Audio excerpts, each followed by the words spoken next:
Hello friends, स्वागत है आपका अपने YouTube channel new academy official में। उम्मीद करते हैं आप लोग अच्छे होंगे और अपनी तैयारी को बेटर ढंग से कर रहे होंगे।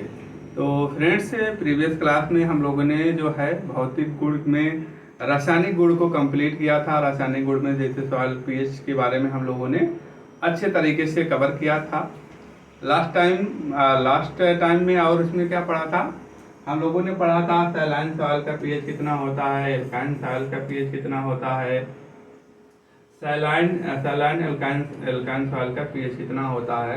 जैसे इसका कितना होता है, 8 से कम होता है, इसका 8 से ज़्यादा होता है, इसका 8 मतलब 8.5 होता है।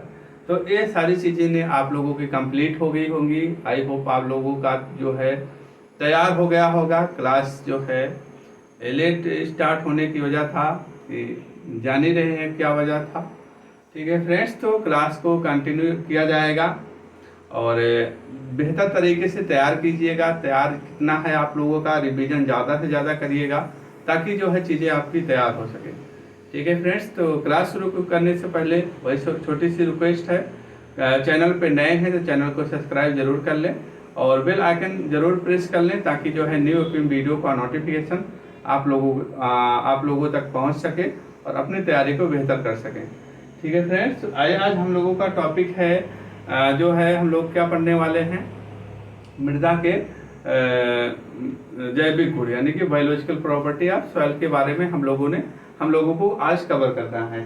ठीक है, कवर करने से फ्रेंड अभी मैंने जो है एक बार पढ़ा दिया था, उसमें वॉइस प्रॉब्लम आ गए थे तो इसको दोबारा से पढ़ाना पड़ रहा है। ठीक है, फिलहाल कोई बात नहीं है, आप लोग अच्छे से तैयार कीजिए।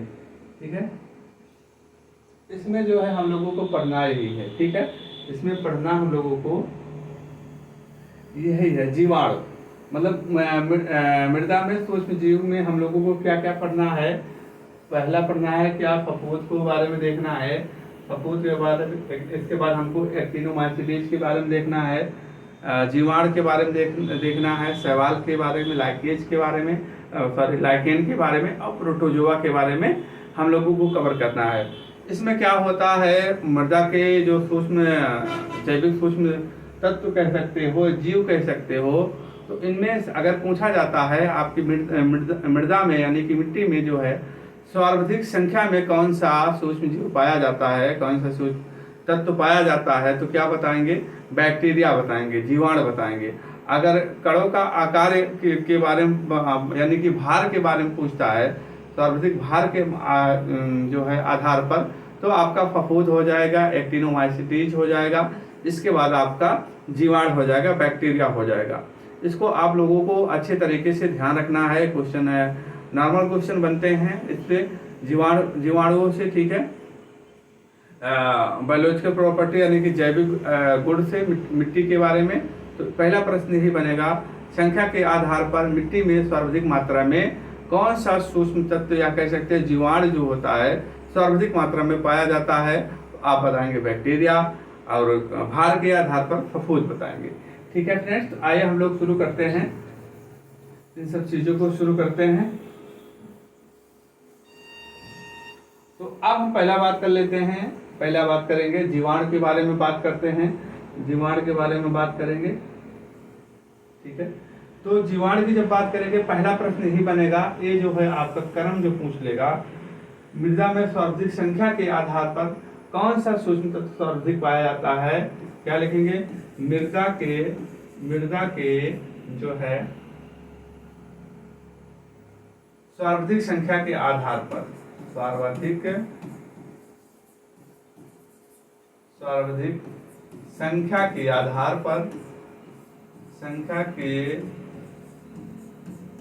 आधार पर, कौन सा सूक्ष्म जीव सर्वाधिक पाया जाता है। आप क्या बताएंगे, आप जो है बताएंगे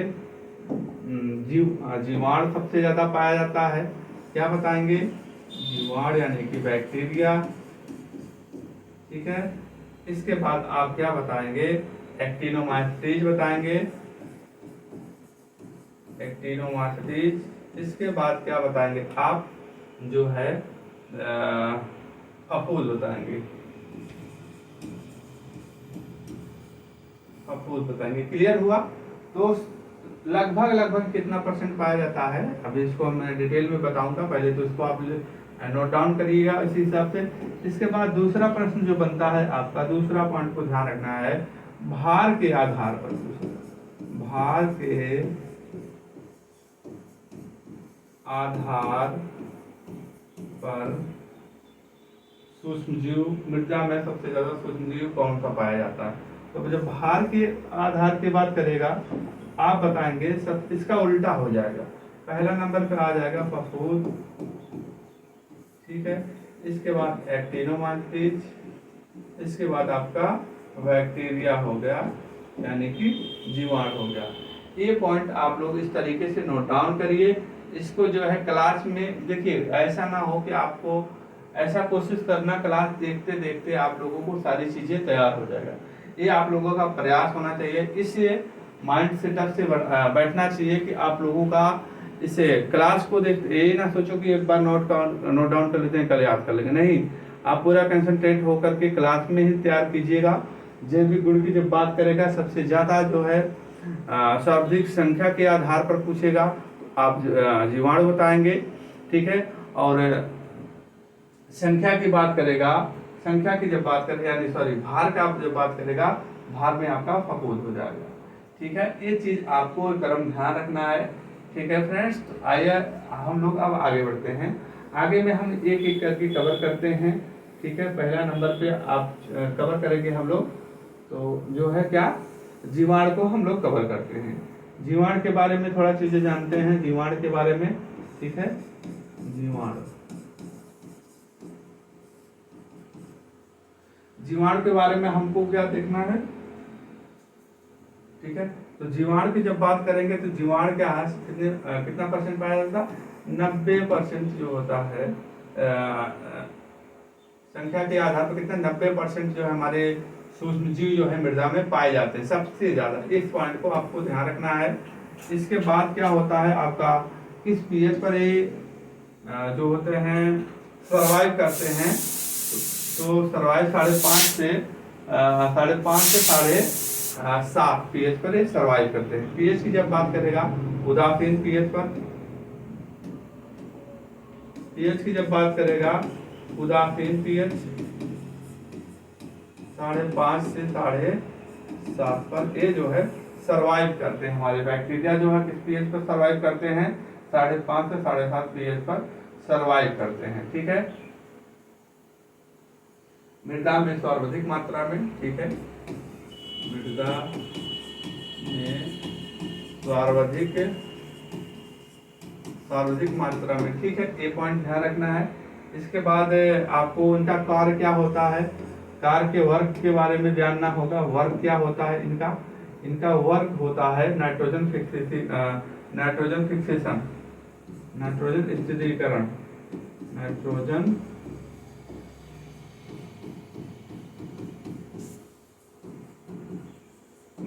फिक्सेशन का कार्य ये करते हैं, ठीक है। तो नाइट्रोजन फिक्सेशन जैसे कि हमारे वायुमंडली जो होता है, वायुमंडली नाइट्रोजन, ठीक है। इसकी बात कर लेंगे जब इसमें किस फॉर्म में हमारे पौधे अपटेक करते हैं, तो नाइट्रेट, ठीक है। तो पौधे द्वारा उपलब्ध रूप,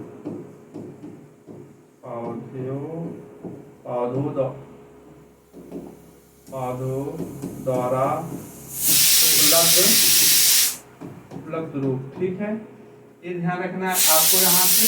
और अब बात कर लेते हैं, जैसे कि इम्पोर्टेंट एक पॉइंट और है, जैसे कि हमारे धान के खेत में जो होते हैं, जो कौन सी गैस निकलती है, मीथेन गैस निकलती है, CH4 ना। तो इसको देखिए कैसे निकलती है, ठीक है। धान के खेत में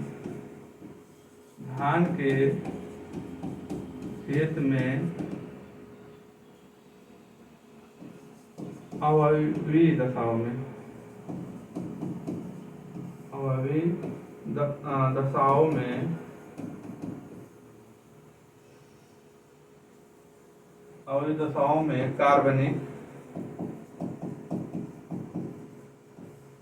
कार्बनिक पदार्थों का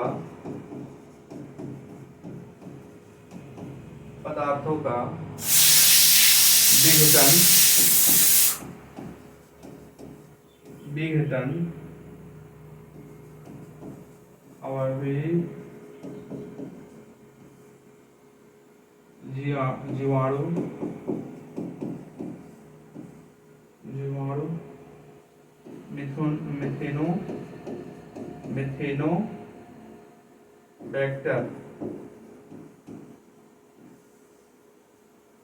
द्वारा किया जाता है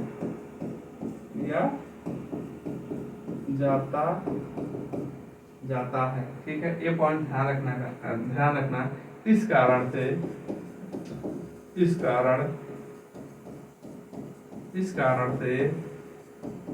धान के खेत से मीथेन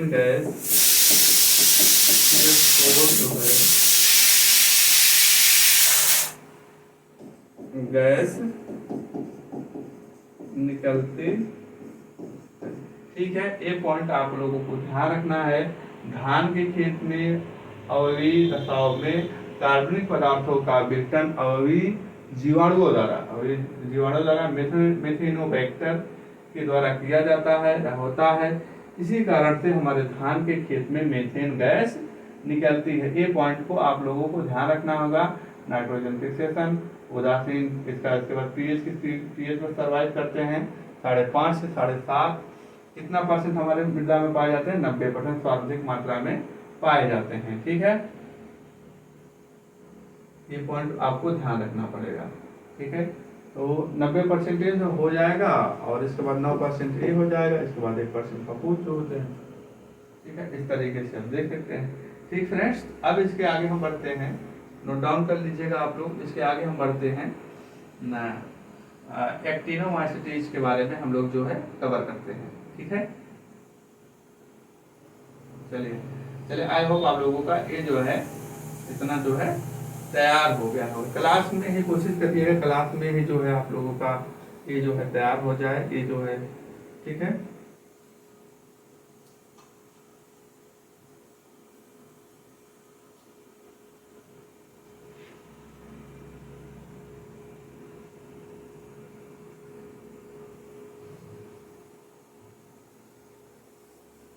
चलिए अब शुरू करते हैं फ्रेंड, एक्टिनोमाइसीटीज के बारे में शुरू करते हैं। एक्टिनोमाइसीटीज जो हल्की क्षारीय मृदा पर होते हैं, इनका कार्य क्या होता है? लिग्नन का विघटन का इनका कार्य होता है। इसको आप लिखेंगे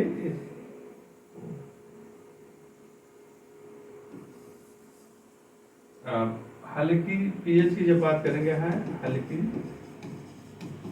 क्षारीय पीएच। ठीक है, कार्य की जब बात करें, इनका वर्क क्या होता है? इनका वर्क जो होता है लिग्नन का विघटन का कार्य करते हैं, विघटन का कार्य करते हैं।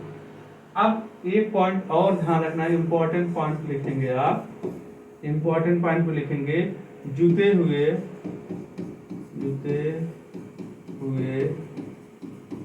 खेत। ठीक है, या कह सकते हैं प्रथम वर्षा। प्रथम वर्षा के बाद प्रथम वर्षा के बाद खेत से सौंधी सुगंध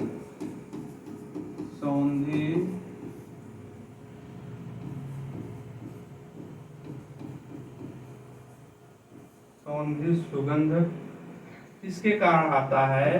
तो एक्टिनोमाइसीटीज के कारण होता है। ये पॉइंट इंपॉर्टेंट है, ध्यान रखिएगा। ठीक है, अब इसके बाद हम फफूंद की बात करते हैं। फफूंद की बात करेंगे, फफूंद का पीएच देखेंगे तो अम्लीय पीएच पर पाया जाता है। किस पीएच पर पाया जाता है? अम्लीय पीएच पर पाया जाता है। ठीक है, किस पीएच पर पाया जाता है? अम्लीय पीएच पर पाया जाता है। कार्य क्या होता है, इनका वर्क क्या होता है, फफूंद का वर्क क्या होता है। वर्क की बात करेंगे, कार्य की बात करेंगे, कार्बनिक पदार्थों का विघटन का कार्य करते हैं। कार्बनिक पदार्थों का विघटन का कार्य करते हैं। ठीक है, एक पॉइंट और आप लिखेंगे जो हमने अभी बताया, भार के आधार पर, भार के आधार पर मृदा में, मिट्टी में सर्वाधिक संख्या में, सर्वाधिक मात्रा में पाया जाता है, सर्वाधिक मात्रा में पाया जाता है। भार के आधार पर मृदा में सर्वाधिक मात्रा में कौन सा सूक्ष्म जीव पाया जाता है। आप क्या बताएंगे, फफूंद को बताएंगे। ठीक है, क्लियर हुआ इतना, इतना नोट डाउन कीजिए। इसके बाद हम शैवाल को देखते हैं, इसके बाद देन हम लोग लाइकेन के बारे में देखते हैं। शैवाल जानते हो जहाँ नम जलवायु होती है वहाँ के स्थानों पर शैवाल हमको देखने को मिलता है। ठीक है, और आपके धान के खेत में जो होता है नीले हरे शैवाल जिसे कहा जाता है, ब्लू ग्रीन एल्गी कहा जाता है। ठीक है, साइनोबैक्टीरिया जो होता है नाइट्रोजन स्थिरीकरण का होता है, साइनोबैक्टीरिया जो होता है PGA होता है धान के खेत में। ठीक है, इसको हम लोग कवर करते हैं। आइए हम लोग शुरू करते हैं शैवाल के बारे में। शैवाल को देखते हैं। ठीक है, शैवाल में हम लोग क्या देखना है, शैवाल जो होता है पहला पॉइंट लिखेंगे, नम जलवायु क्या होता है, नम जलवायु वाले क्षेत्रों में, नम जलवायु वाले क्षेत्रों में जो होता है पाया जाता है। कहाँ पाया जाता है, नम जलवायु वाले क्षेत्रों में शैवाल पाया जाता है। इसके बाद आप लिखेंगे BGA ब्लू ग्रीन एल्गी। ठीक है, यानी कि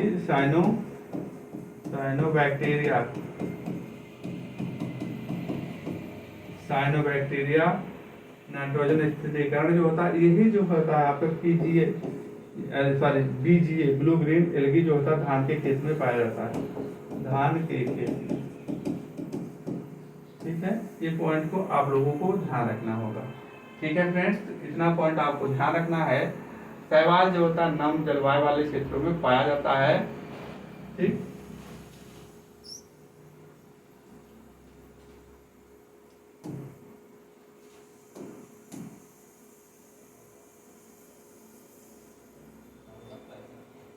अब हम बात कर लेते हैं लाइकेन की बात करते हैं फ्रेंड्स। लाइकेन जो होता है कवक प्लस शैवाल के मध्य सहजीवी संबंध बनाता है। एक पॉइंट ये ध्यान रखेंगे। और सूचक जो होता है, सूचक के रूप में प्रदूषक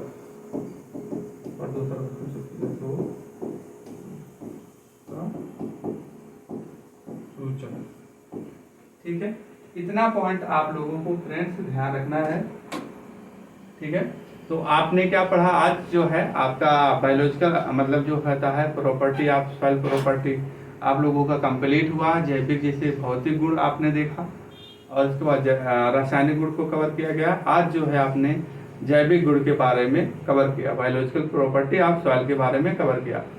इसमें आप लोगों को 2-3 पॉइंट को ध्यान रखना है। पहला पॉइंट आता है कि जो है मृदा में सर्वाधिक संख्या के आधार पर कौन सा सूक्ष्म तत्व पाया जाता है, तो आप किसे बताएंगे। सबसे ज़्यादा जो होता है आपका बैक्टीरिया पाया जाता है, इसके बाद एक्टिनोमाइसीट्स पाया जाता है, इसके बाद फफूंद पाया जाता है। भार के आधार पर बात करता है मृदा में हमारे कौन सा जैविक गुण या कह सकते हैं सूक्ष्म तत्व कौन से सर्वाधिक मात्रा में पाया जाता है भार के आधार पर, तो इसका उल्टा हो जाएगा, फफूंद सबसे ज़्यादा पाया जाता है। इसके बाद क्या पाया जाता है, एक्टिनोमाइसीट्स पाया जाता है। इसके बाद आपका जीवाणु यानी कि बैक्टीरिया पाया जाता है। ये पॉइंट ध्यान रखना है आप लोगों को, यही जो है आपके एग्जाम में क्वेश्चन बनेंगे और जो है आप पॉइंट को ध्यान रखिएगा। ठीक है फ्रेंड्स, तो आज की क्लास आप उनको यहीं रखते हैं। और कोई डाउट हो, कोई समस्या हो तो कमेंट जरूर करें। क्लास जो है लेट थोड़ी मतलब रुक गई थी, रुकने की वजह तो आप लोगों ने जान ही चुके हैं। ठीक है फ्रेंड्स, क्लास जो है कंटिन्यू जाएगी। आप अपनी तैयारी को बेहतर करिए और रिवीजन ज़्यादा से ज़्यादा करिए, कोई दिक्कत नहीं है, टाइम अच्छा खासा है। और इत्मीनान से बेस को कवर कीजिएगा, अपने बेसिक टॉपिक को कवर कीजिएगा, इससे जो है आपके एग्जाम में बहुत ज़्यादा हेल्प मिलेगी। ठीक है फ्रेंड्स, आज की क्लास आप उनको यहीं रखते हैं। मिलते हैं कल एक नए टॉपिक के साथ। तब तक के लिए जय हिंद, जय भारत, वंदे मातरम।